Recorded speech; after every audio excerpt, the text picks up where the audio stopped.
do about it. That's why we have our orders. Shoot on sight. He has a gun! He has a gun! Orders to open fire! Take Whoa, fellas, whoa! Ah!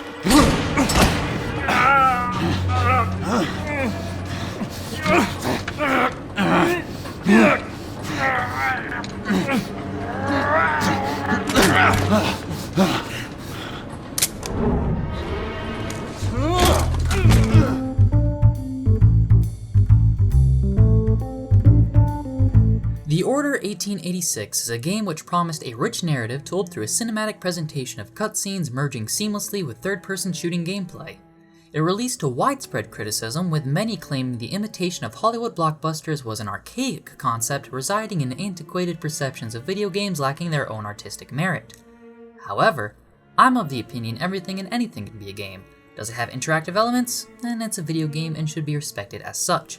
From so-called walking simulators like Proteus and Dear Esther to raw games like Civilization or Fallout. They're all intending to create engaging experiences through the actions of a player. Through the creation of engaging experiences, we can create powerful meaning. For what in the world is more powerful than taking an action? Certainly it's not watching passively into a window.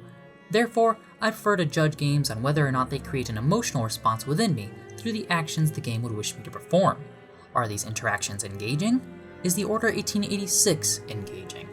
Largely, the game can be seen as split into two halves. One half is a series of cutscenes with haphazardly dispersed QuickTime events, while the other half is clearly a Gears of War-inspired cover-based shooter.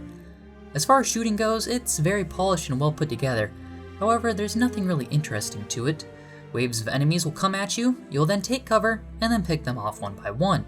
The game has some neat weapon ideas that are a blast to use, such as an assault rifle that blows air at people, or a thermite rifle where the player fills in air with flammable gases and then ignites it with a thermite round. Disappointingly, the player only has access to them at a few points. Most of the time, fighting is with standard machine guns and shotguns. It's fairly mundane. The mechanics used in an attempt to add variety fail and make the gameplay more frustrating than interesting. The inclusion of instant fail stealth sections and a bullet time feature with clumsy auto-aiming are serious black marks on an otherwise well-crafted, if bland, shooter. A self-revive ability is present, but the game is easy enough and checkpoints so forgiving that it would feel out of place if it weren't for its story justification. As Knights of the Round Table, many characters in the game can drink black water, a mixture of blood and water taken from the Holy Grail. Doing so doesn't give the knights eternal life, but it does slow down aging, allowing them to live for hundreds of years. It also rapidly heals non-fatal wounds, as seen with the healing mechanic. They need this substance, of course, as they've been locked in a bitter war against all sorts of mystical creatures, but particularly werewolves and half-beasts. A war that has been ongoing since even before King Arthur's time and into the game's setting, the Victorian era. This concept has immense potential. It could explore how century-old warriors deal with the unprecedented changes seen in modernity. It could also tell an alternate history tale posing the question of what the British Empire would do with nearly immortal soldiers. Most of all, how does the existence of ever-powerful fantasy monsters affect human society and history?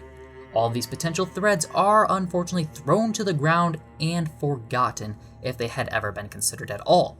Perhaps I shouldn't judge games for what they aren't, rather they should be judged by what they are, but then again, isn't what something is deeply tied to what it isn't?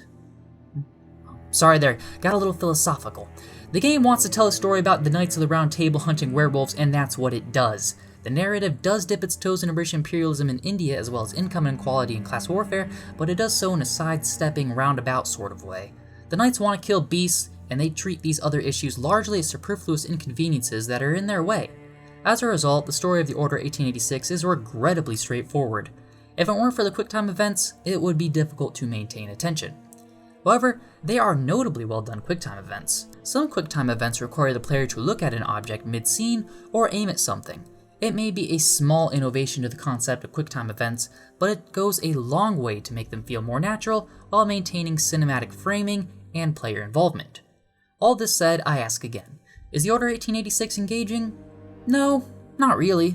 It has many good ideas, but they fail to really add up into any particularly meaningful experience. Its smart use of QuickTime events and a couple neat weapons aren't enough to counteract an unsatisfying narrative and standardized combat.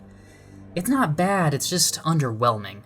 All the high production values and polish in the world can't stop that. Leonard! A drink!